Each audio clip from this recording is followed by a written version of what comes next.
김규 변호사도 와 계시니까 하나하나씩 제가 좀 이 사건에 관해서 좀 알고 있기 때문에 좀 설명을 좀 드리면 손모 씨는 이게 주가 조작을 하려면 통정매매나 이상거래가 있어야 되거든요. 근데 통정매매나 이상거래에 걸린 사람이 아니에요.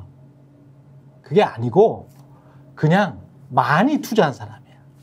돈을 많이 투자한 사람. 많이 투자했는데 어떻게 해서 방조법인이 됐느냐. 그 도이치모터스 주가 조작 의혹에 연관된 증권사 직원이 하나 있습니다. 네. 그 증권사 직원과 아는 사이인데 그 사람이 투자 권유를 해. 그러면서 이러이러하게 해서 작전이 들어간다라는 식으로 이야기를 해요. 그러니까 이 사람이 손모 씨가 제가 성함도 직접 아는데 그냥 성함이 아주 재밌죠. 예, 성함이 아주 재밌는 분입니다. 대통령 배우자. 아니 그렇게 말하지 마시면 아 그래요? 이미 나왔어요. 예, 제가 이제 손석열 씨라고 할게요. 가명을 그냥 손석열 씨라고 가명을 지었어요. 이 손석열 씨가 증권사 직원이었던 김기태 씨를 만났습니다. 예, 김기태 씨를 만나서 이런저런 이야기를 듣고 문자 하나 보냅니다. 아, 이거 산 다음에 몽땅 투자한 다음에 내가 상한가 만들었어. 이게 딱 발목이 잡힌 거야. 발목이 잡혀서 검찰한테 방조법으로 지금 들어간 거잖아요. 네, 그러니까 정확하게 여기 나와 있는 건 재판 과정에서 나온 건 당신 요청에 따라 도이치모터스 주식을 대량으로 매수하고 상한가를 찍었다. 그렇지. 예, 예, 그렇게 나온 겁니다. 그런데 네 가지로 주가 조작을 판단하는데 통정거래나 이상거래가 있었느냐? 김건희 계좌는 다 있어요, 다. 그렇게 보시면 돼. 102건 중에서 48건이 김건희 계좌야. 그리고 자기 자산 규모에 비해서 투자를 이상하게 많이 했느냐. 70억 중에서 한 40억 해버렸어요. 김건희 씨는. 한 60%를 몰빵을 한 거야. 그날 거래량의 한 절반 이상을 김건희가 차지할 때도 있었어. 뭐 황당한 거지. 어떻게 보면은 이 손 씨가 뭔가 그 주가 조작에 적극적으로 가담하지 않았다라는 걸 이유로 1심에서는 무죄가 나왔어요. 그렇죠. 예. 그랬다가 2심에서는 검사가 공소장을 변경했습니다. 그렇죠. 방조범으로. 방조범. 그래서 2심에서는 방조는 충분히 될 수가 있다. 방조는 충분히 될 수 있죠. 라는 것인데, 근데 여러 가지 뭐 수사나 이런 데서 나온 정황을 보면 이 손 씨보다 김건희 씨가 이 주가 조작에 대해서 더 관계가 돼 있고 알았으면 더 잘 알았지. 아니 권오수하고 이종호 있잖아요. 권오수하고는 20년직이잖아. 이종호랑은 우리 카톡방에 나와 있는 그 이종호 아니에요. 네. 근데 권오수나 이종호 이 주가 조작의 공범들 있지 않습니까? 이 공범들을 그러면 이 손석열 씨는 알았느냐? 이 사람은 전혀 몰랐어. 이런 것도 굉장히 좀 중요하거든요. 아, 주가 조작범을 그렇지. 권오수 회장이 소개시켜줬다잖아요. 김건희 여사한테. 그렇죠. 손 씨는 주가 조작부 권오수 회장이나 주포나마 이런 사람들하고 그렇죠. 별로 뭐 교류가 없었지만, 그렇죠. 네. 김건희 씨나 최은순 씨는 심지어 권오수 회장 제일 거물이죠, 이 주가 조작. 명함 파고 다녔잖아. 도이치모터스 이사라고. 그러니까 그 사람이 주포를 직접 소개해주기도 했어요. 네. 그리고 결과적으로 권오수 주변 한 8인 정도만 이득을 봤는데 여기 한 20억 이득 봤잖아. 김건희와 최은순이. 근데 이 사람 있잖아요. 손석열. 이 사람도 연 매수 금액이 70억 원에 달하는 사람입니다. 그런데 1억 원 정도 손해를 봤어. 맞아요. 그러니까 모든 것이 손석열이 한 행위는 하찮아. 김건희에 비하면 굉장히 하찮은 행위야. 근데 처음에는 공범, 그 다음에는 방조범 해가지고 아이고 이거 공범으로 안 되겠다. 방조범으로 해서 이렇게 된 거잖아요. 그래서 형이 나왔어. 그러면 김건희는 어떻게 해야 되겠어요? 오늘 조선일보가 실드 쳐주느라고 아주 애를 먹고 있던데 이렇게 된 거잖아요. 그러니까 말씀하셨던 것처럼 손 씨는 어찌됐든가 주가 조작 방조 혐의로 이번에 유죄 판결이 났는데 이 사람은 오히려 손해를 봤어요. 말씀하신 것처럼 1억 원 이상의 손해를 봤는데 김건희 여사는 23억 자기 엄마랑 해가지고 23억 이익을 봤다고 검찰이 버젓이 거기다가 얘기를 재판 과정에서도 얘기를 했단 말이에요. 나오죠. 예. 그리고 이쪽은 계좌를 이름하진 않았어요. 근데 여기는 계좌를 이름했다고 주장하고 있어. 그러니까 주가 조작으로 따지면 더 중요한 거예요. 그리고 2차 그 주가 조작이 이루어졌던 사무실에서 김건희 엑셀 파일이 나왔어. 그렇죠. 그리고 김건희가 그 사실을 알았다고 하는 그런 법정 진술도 나왔어. 수많은 증거들이 있다니까 지금. 그럼 누가 더 이렇게 따지면 누가 더 무겁겠냐고. 3,300원에 8만 주 매도 하셈 해가지고 그 1인 계좌에서 지들끼리 매도했습니까? 김건희가 직접 전화했잖아. 녹취가 있잖아요. 예. 네, 김건희가 대신 12시에 예. 3,300원에 8만 주. 예. 12시에 만나요. 브라보콘 했잖아. 네, 그러니까요. 예. 근데 8만 주가 작은 규모가 아니잖아요. 3,300원에 8만 주만 해도 얼마입니까? 어마어마하죠. 그거를 왔다 갔다 했으면 그게 본인 입에서 나갔잖아요. 근데 이게 너무 명확한데, 예. 그러니까 제가 아까 얘기했던 게 그러지 않아야 됨이 분명하죠. 대한민국 사법 시스템 무너지지 않았다면 무너졌지만 보면은 디올백도 이게 사건을 떠나서 눈에 보이잖아요. 영상이요. 예. 받는 것들이. 그럼에도 불구하고 무혐의를 줬단 말입니다. 과정도 아주 석연치 않고. 예. 근데 이것도 지금 판결이 나왔는데 말씀한 대로 녹취가 있잖아요. 예. 12시에 그 주포한테 전화해서 8만 주 3,400원 해주세요. 끝. 그리고 그게 실행됐잖아요. 이게 무슨 공범입니까? 주범 아니에요? 거의 공범이라고 공동전범이라고 봐야 되는 증거들도 꽤 있어요. 저는 주범이라고 봐요. 예. 거의 권오수와 한 몸이에요. 예. 저도 어제 법원 설명 자료를 보면은 굉장히 아쉬운 게 이 정도 사건에서 이런 유죄 판결 받아내기가 이렇게 어려운 사건인가? 좀 그런 생각이 그렇죠. 드는 거예요. 절대 예. 그렇지가 않거든요. 그리고 판결이나 형량조차도 굉장히 솜방망이에요. 이게 보면은 원래 검찰이 권오수 회장이 다른 사람들도 그렇단 말씀이죠. 지금? 그렇죠. 예. 원래 검찰이 권오수 회장이나 이 제일 위에 있는 사람이지 않습니까? 징역 8년 구형했습니다. 8년인가 7년 구형을 했고 나머지들도 뭐 거의 7년, 6년, 5년 이런 식으로 구형을 했는데 다 집행유예 나왔어요. 그렇지. 거의 다. 예외가 없죠. 그런데 유사한 사안을 보면은 이거보다 금액이 더 작은 사안에서도 실형 나온 사례가 대부분이에요. 그걸 검찰도 지적을 하고 있습니다. 대부분 징역 3년, 2년 실형이 나왔으니까 이 정도를 해달라고 하는데 이런 식으로 거의 뭐 핵심 관계자들까지 집행유예로 다 풀어주는 것은 진짜 뭐 이례적인 일이고 그리고 이게 1차랑 2차 두 번에 걸쳐서 주가 조작이 일어났잖아요. 1차에 대해서 또 면죄부를 줬어요. 네, 공소시효가 다 지났다 그러면서 면소를 했는데 그 이유가 보면은 뭐 주포가 바뀌었다. 1차 때는 이 사람이었는데 2차 때는 다른 사람이 와서 하지 않았느냐. 뭐 대체로 이런 걸 이유로 들었는데 아니 이 주가 조작의 가장 정점에 있는 사람은 권오수 회장입니다. 그렇지. 모든 건 권오수 회장의 필요에 의해서 주가 조작이 다 이루어진 거예요. 그럼 권오수 회장의 입장에서 보면 자기가 직원, 일종의 뭐 주포, 실무자 이 사람을 누구로 써가지고 하든 1, 2차에서 그 사람만 내가 뺐다가 꼈다 갈아 끼운 거지 권오수 회장이 그대로 있잖아요. 그러면은 이거는 쭉 이어지는 거나 마찬가지거든요. 주가 조작 방식까지 똑같아요. 결과적으로도 이게 맞는 게 권오수 주변 8인만 이득을 봤어요. 네. 이 주가 작전 세력 중에서 이 정도 이득 못 봤거든. 한참 뒤에 빠져나온단 말이야. 권오수 주변 8인만 이득 봤어. 그 안에 최은순과 김건희가 있는 거야. 그렇죠. 아 근데 권오수는 왜 집행유예가 나온 거예요? 그러니까 그래서 그 1차 시세 조정과 2차 시세 조정은 하나라는 겁니다. 하나고 이걸 포괄일죄로 묶으면 공소시효가 안 지나가요. 그러면은 이 부당 이득이라든가 그렇죠. 이런 피해 금액이 훨씬 커지죠. 그러면 실형을 법원 입장에 아무리 봐주려고 해도 이 정도 규모는 실형을 안 줄 수가 없어요. 네.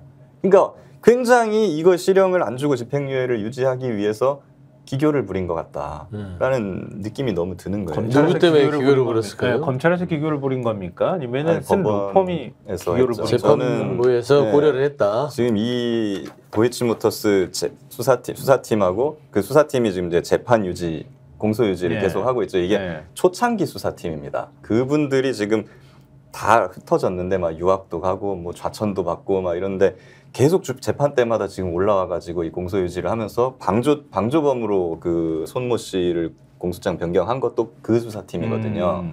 그분들은 진짜 나중에 상줘야 돼요. 진짜 뭐 엄청난 외압이 있었을 거 아닙니까? 그런 그렇죠. 거에 대해서. 네. 그런 거에 굴하지 않고 꿋꿋이 공소 유지해서 어떻게든 유죄 받아내겠다고 방조범으로까지 바꾼 거거든요. 저도 전말을 또 들어보니까 이걸 공동정보에서 방조범으로 바꾸려고 올렸을 때 검찰 수뇌부 쪽에서 그렇죠. 굉장히 싫어했다고 합니다. 네. 그랬을 수 있죠. 그래서 결과적으로 김건희 씨를 자, 두 가지가 있습니다. 불기소 무혐의 처분하는 거. 뭐 세 가지라고 할 수도 있겠죠. 기소유예도 있으니까. 근데 이제 두 가지로만 봅시다. 불기소 무혐의 처분 아니면 기소한다. 김기현 변호사 생각은 어떠세요? 기소할 수 있습니까? 아니면 불기소 무혐의 처분할 수 있습니까? 이건 기소해야죠. 기소 아니 당위는 기소해야지. 당위는 기소 검사를 해보신 분이니까. 예. 불기소는 저는 불기소하면은 그분은 아마 나중에 다칠 겁니다. 자기 직을 걸고 해야 돼요. 이거예요. 네. 제가 엊그제부터 계속 주장한 게 불기소 무혐의 처분 절대 못한다. 아무도 사인 못해요. 절대 못한다. 검사 입장에서 이게 있어요. 왜냐하면 이게 그렇게 쉽게 불기소할 수 있는 것이었으면 정권 바뀌었을 때 초창기에 반부패 검사를 다 바뀌었잖아요. 그렇죠. 우르르 들어왔단 말이에요. 제일 먼저 뭐 했겠습니까? 김건희 수사기로 갖고 와봐라. 그거부터 검토했겠지.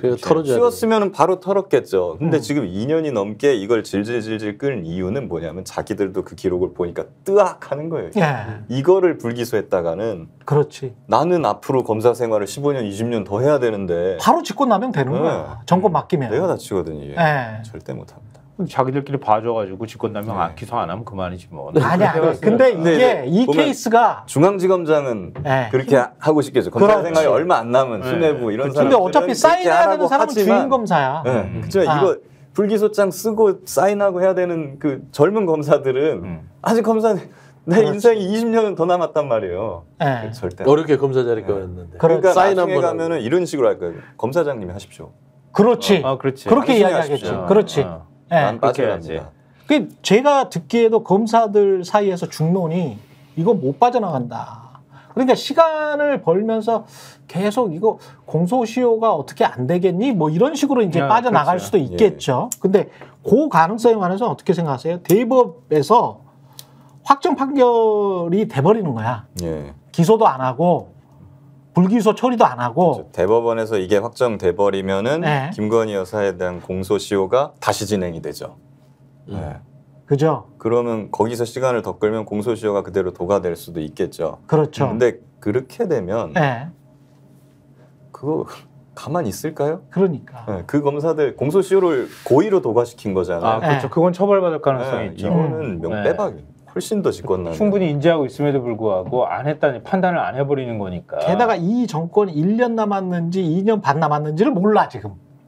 지지율을 보면. 검사들도 이제 그렇게 생각할 거 아니에요.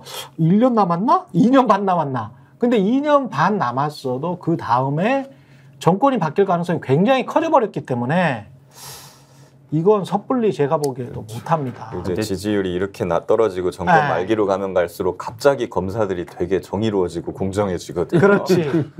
언제 막 평소에도 그랬다는 듯이. 그렇지. 그러니까 그 작년 2월에 1심 판결이 나왔잖아요. 그때 손 씨에 대해서 주가 조작 혐의에 대해서 무죄 선고가 났다고요. 그때 대통령실이 입장 냈단 말이에요. 격하게 입장을 했는데 그걸 보면 재판부는 이 사건을 실패한 주가 조작으로 규정하면서 그 큰 규모로 거래한 손모 씨에 대해서도 주가 조작을 알았는지 여부를 떠나 큰손 투자자일 뿐 공범이 아니라며 무죄를 선고했다. 주가 조작이라는 악의적 프레임을 마구 지금 야권에서 퍼뜨리는데 이걸 스토킹이라는 지적이 나오는 게 바로 그런 이유 때문이다. 이런 식의 요지의 입장문을 냈거든요. 근데 어제는 사법부의 판단을 그냥 지켜보겠다는 식의 입장문만 냈단 말이에요. 왜 이렇게 앞뒤가 다릅니까? 1심 때 그때 난리쳤던 걸 기준으로 지금 얘기를 하면 그렇지. 검찰은 빨리 결론 내려야지. 그 사법부가 검찰이잖아요. 검찰의 입장을 지켜보겠다. 그들의 뇌 속에는 이창수 잘해라. 그리고 심지어는 그 검찰이 또 입장문을 냈어요. 그거 내가 그거 보고 깜짝 놀랐어요. 변호사인 줄 알았어요. 대검의 입장은 아닌 것 같고 중앙지검 쪽 입장인 것 같은데. 이창수죠. 그렇죠. 손 씨랑 김건희는 다르다. 달라. 내가 말했잖아. 다르다니까. 김건희가 연루 의혹이 훨씬 더 깊어. 그러면서 근데 검찰이 뭐라 그러냐면 다르기 때문에 김건희가 혐의가 있다고 또 단정할 수가 없다. 앞으로 엄밀하고 그냥 공정하고 뭐 세밀하게 사건을 잘 살펴보겠다. 이런 걸 이제 꼴값이라고 하죠. 아니 저는 변호사예요. 아니 검찰이라는 게 뭐 물론 이제 법률적으로는 모든 사법기관이 무죄 추정을 하지만 검찰은 안 그렇잖아요. 일단은 유죄 추정하고 들어가는 거 아닙니까? 수사하다 보면 이제 이거는 이런 식의 어떤 혐의가 있고 이 부분에 대해서는 이거는 범죄를 입증해야겠다라는 의지가 명확한 게 검찰인데 어떻게 김건희라는 대통령 배우자라고 하지만 창피하지도 않은지 모르겠어요. 그렇게 굴욕 조사를 해놓고 나서 재판부에 대한 최소한 차라리 그냥 살펴보겠다 정도면 좋겠는데 변호인처럼 설명을 했어요. 상관이 없을 수 있다. 저는 이 검찰이 이제 노골적으로 지금 좀 대놓고 변호를 하는 거 보면 좀 분위기 조짐이 좋지 않아요. 아니 근데 이 집단은 뭐 김건희 씨 사건을 차치하고라도 정권이 바뀌면 분명히 검찰 개혁은 어떤 방식으로든 이루어져야 됩니다. 네, 그건 뭐 기소청을 여러 개를 만들든 하여간 미국식으로 하든 뭐 유럽식으로 하든 간에 한국의 이상한 지금 검찰 제도는 바뀌어져야 돼요. 저도 사실 저는 검사 출신이니까 그렇죠. 좀 검찰 개혁을 굉장히 과도하게 하는 거에 대해서 약간 불안한 입장을 가지고 있었거든요. 그냥 뭐 완전권 이 수사권을 드러내는 것은 굉장히 위험할 수 있다고는 경찰을 완전히 신뢰할 수 없기 때문에 그런 입장이었는데 이런 걸 볼 때마다 그렇죠. 정말 이 내 입장을 이걸 계속 유지하는 게 맞나라는 자괴감이 계속 들어요. 보면 과거 때도 이 정도 지지율이라든가 이 정도의 그 어떤 검찰 입장에서 망신스러운 일이 발생하면은 검찰 내부망에 누군가는 글을 썼어요. 그렇죠. 문재인 대통령 시절에는 엄청 많았고 박근혜 대통령 때도 심지어 많지는 않았지만 몇 명이 있었거든요. 있었어요. 박근혜 수사에서 구속시켜야 된다고 주장한 검사도 있었고요. 근데 지금 검사 대통령이 왜 이런 거예요, 대체? 검사 대통령. 그러니까 검찰총장. 그러니까 이런 사태의 발단은 윤석열 대통령이 검찰총장에서 바로 정치권으로 직행할 때 검사들이 그때 의견을 냈었어야지 맞다. 그렇지. 검찰의 중립성을 이거 흔드는 일이다. 그렇지. 그때 반발하면서 뭔가 누군가가 글을 좀 올려주고 평검사라면 그 당시엔 권력 잡은 상황도 아니었기 때문에 그런 검사를 기대했는데 제가 얼핏 기억하기로는 한 사람인가 아마 부장검사가 누군가가 뭘 올렸던 것 같긴 한데 올리긴 했습니다. 전혀 이 다른 검사들이 거기 동조하거나 이런 움직임이 없었어요. 왜 그랬냐는 거예요. 일반 검사들이 이럴 때만 굉장히 저는 또 어떻게 보면 야비하다고 생각이 되는 게 유체 이탈이 너무 심해요.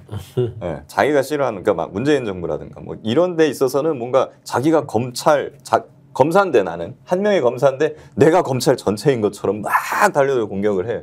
근데 이런 식으로 도이치 주가 조작 이런 사건이 나면은 그러면 분명히 검사들이 뭔가 잘못하고 있는 건 맞거든. 근데 나는 아니야. 나는 그 검사가 아니야.